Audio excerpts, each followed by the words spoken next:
பார்த்துட்டு இருக்க அருமையான செல்லங்கள், என்னுள் கரைந்த எனது ரேக்கி சித்தர்கள், இவங்க எல்லாரும் எல்லா வளமும் பெற்று பெருவாழ் வாழணும்னு வேண்டிக்கிறேன். இன்னைக்கு நான் பேச போகிறது கிருத்திகா, அதான் கார்த்திகை நட்சத்திரம். ஒவ்வொரு நட்சத்திரமா பேசிட்டு வரோம். அதில் ஏன் நட்சத்திரங்கள் முக்கியம் அப்படின்னு நான் ஏற்கனவே சொல்லிட்டேன். 27 நட்சத்திரங்கள் அப்படிங்கிறது ஒன்று, மொத்தம் 28ல் அபிஜித்தை விட்டுட்டாங்க. அதை விட்டுட்டு இப்போ அஸ்வத ஆரம்பிச்ச ரேவதியில் முடிக்கிறாங்க. எல்லா நட்சத்திரமும் நீங்கள் எப்படி ஒரு ஓவமும் போமும் கடக்கிறப்ப என்ன நட்சத்திரத்தோட ஆக்ஷன் இருக்கு. ஏன்னா எல்லா நட்சத்திரமும் சூரியனோடு சம்பந்தப்பட்டது, தானாகவும் இயங்கும், சூரியனோட சேர்ந்து இயங்குது. புரிஞ்சிச்சா?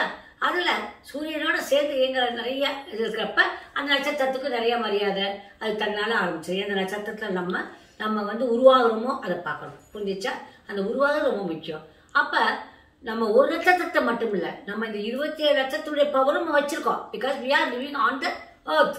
நம்ம பூமியில பறந்துக்கிறதுனால எல்லாமும் அண்டத்தில் இருக்கிறது அத்தனையும் பஞ்சபூதங்கள் நமக்குள் அடக்கம். அதை நம்ம வெளியே கொண்டு வரதுக்கு தான் நான் இதை பற்றி பேசிட்டு இருக்கேன். புரிஞ்சிச்சா? இப்போ நட்சத்திர அதிதேவதை நம்மளுடைய கார்த்திகை நட்சத்திரத்துக்குன்னா அக்னி. அக்னி அதுக்கப்புறம் அது பரிகார தெய்வம் யாரு அப்படின்னா முருகன். நேச்சுரலி மரம் அத்தி மரம். மிருகம் என்னன்னா பெண் ஆடாம். பட்சி மயில்.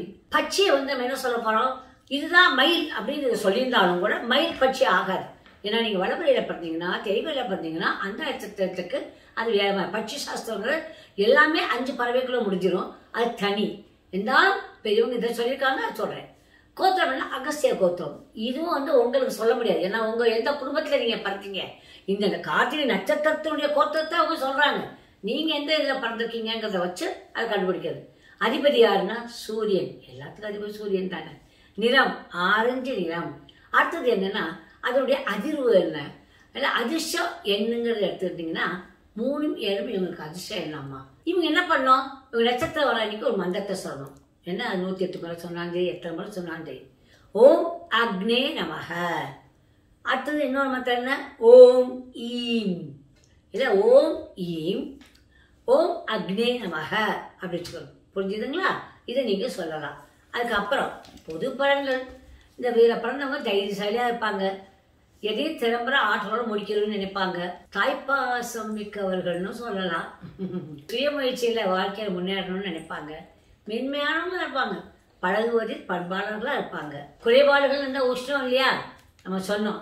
உஷ்ணம், ஒத்த தலைவலி, இதயம் சம்பந்தப்பட்ட நோய்கள், கண் நோய்கள். நவகிரகத்தில் குரு மற்றும் சனியின் தன்மையை கொண்ட நட்சத்திரம் இது. குருவுக்கும் சனி தன்மையும் இருக்கும். புரிஞ்சிச்சா? இதனுடைய முக்கியத்துவம்னா 6 நட்சத்திர கூட்டங்களின் தொகுப்பு இது. இந்த நட்சத்திரம் கொஞ்சம் கார்த்திகை நட்சத்திரங்கிறது ஒரு சவரசை கத்தியை போன்று அந்த நட்சத்திர கூட்டமானது விண்ணில் காணப்படும். அப்படி பார்த்தீங்கன்னா இது மிகுந்த உஷ்ணத்தை கொண்ட நட்சத்திரம். அதை மறந்துடக்கூடாது. சரி, அடுத்தது என்ன, இதுக்குண்டான நீங்கள் எங்கேயாவது போகணும் அப்படின்னு வச்சிங்கன்னா உங்கள் வாழ்க்கையில் ஒரு தரம் நாகப்பட்டினம் மாவட்டத்தில் தரங்கம்பாடி தாலுக்காவில் கஞ்சா நகரம் என்னும் ஊரில் அமைந்துள்ள அருள்மிகு காத்திர சுந்தரேஸ்வரர் திருக்கோயிலுக்கு போயிட்டு ஒரு தடவை வரலாம். இனிப்பு பண்டங்களை விரும்பி சாப்பிடலாம். சீரகம் போட்டு காய்ச்சிய நீர் அருந்தலாம். சீரகம் போட்டு கொஞ்சம் குடிச்சுக்கோங்க, நல்லது இந்த நட்சத்திரங்க. அத்திப்பழம் அதிகமாக எடுத்துக்கொள்ளலாமாம். குரங்குகளுக்கு தேங்காய் கொடுக்கலாம். ஆஞ்சநேயரை வழிபடலாம். தர்ப்பை புல்லில் அமர்வது, படுப்பது போன்றவை செய்யலாம். செவ்வரளி பூவை தானம் செய்யலாம். இந்த குறியீட்டின் பயணம் இந்த வச்சிருக்கேன். கெட்ட பழக்கங்களை கைவிட்டணும் இங்கே வைக்கவங்க. அப்புறம் ஆன்மீகமாக ஈடுபடுறவங்களுக்கு, நான் சிறந்த பேச்சாளராக இருக்கணும் அப்படிலாம் நினைக்கிறவங்களுக்கு இந்த கார்டை கை வச்சுக்கணும். பொதுவாக எல்லாருக்கும் நாட் ஒன்லி ஃபார் கிருத்திகை நட்சத்திரம்.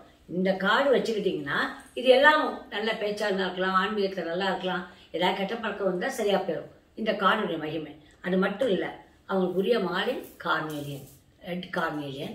அது மட்டும் இல்லை, ஏஞ்சல் ரெட் கலர், மெழுகுவத்தி ரெட்டு, அப்புறம் ரெட் கார்னேலியனுடைய பிரமிடு, அப்புறம் அவங்களுடைய ஊதுபத்தி, அதுக்கப்புறம் சாம்பிராணி காமன் டு ஆல் நட்சத்திரம். ஓகே, இதுகளை வச்சுட்டு நீங்கள் எப்படி அடுத்த 26 நட்சத்திரத்தையும் உங்களுக்குள்ள ஆளாக்க போறீங்க, எப்படி அதை உணர போறீங்கிறது தான்.